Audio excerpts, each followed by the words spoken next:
Good morning, and it's another day in the ensuite.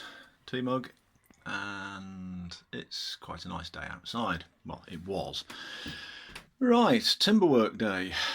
We have a floor plate and a wall plate, and a green laser. Ooh, who doesn't like playing with lasers? Right, so I want this wall to be vertical.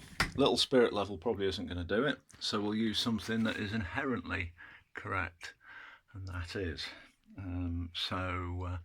Yeah, just going to do a line across and up and then down, and that'll give me where I need to put the outside edge of the timber. And then we've got 1, 2, 3, 4 studs and several noggins. Yesterday's video I said noggins are also used in floors. Some people refer to them as noggins. Could be trimmer joists, could be, tie beams, whatever. Noggins is as good a term as any other for a piece of timber that holds two others apart or provides a bit of stability. So there you go, that's today's lesson. Noggin, not to be confused with the kids' TV animated series from the 1970s, Noggin the Nog. Remember that? Nogbad the Bad. Showing my age now. Right, enough lollygagging. Let's get on with some work. Right, that got boarded out. It's a hole filled. That's where the old splashback was, where the tiles ripped the plasterboard out. Okay, well, not to worry. So, this morning's efforts, if I can ever focus this phone, give us a rather sturdy studded partition, and it's just variously just tied onto the old one, screwed to the floor in various places, screwed into the ceiling joists where I can find them. There's two going across, one there, and then there's another bit of timber going across there, which I've just taken a joint to, screwed into the top of that stud, top of that one, and basically anywhere else that I can find something solid. So there's 18 metres of timber in here, which you can understand why builders use 600 centres, that's 600, as opposed to traditionally, which is 400 centres, or in the US 16 inches. So put a bit of extra noggining, lower down, and then just further up, not quite so much.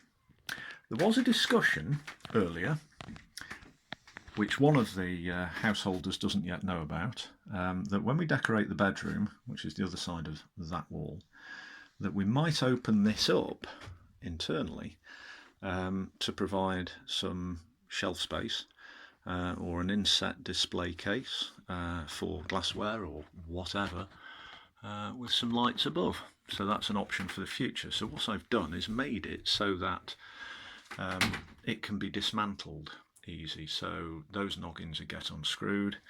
There'll probably be something extra there, something extra up here, etc, etc. So that's a possibility, and it won't affect the shower at all. Okay, so what else have I done? Started to provision for the supply pipes coming up. They go up through, one goes up through a hole there, one goes up through a hole there, 150mm centres, then they will turn through right angles and come through here, and then the shower mixer will be fixed onto that board, and then the shower head bar, the vertical bar, will be fixed onto that one. So that's the actual position it's going in now. So next job is to get plasterboard on here. That'll come to that first line, then with some a skim on top of that comes to the second line, and then with tile and adhesive that comes to that third line. So move out from there 400mm, you get to there. So planning ahead is the name of the game.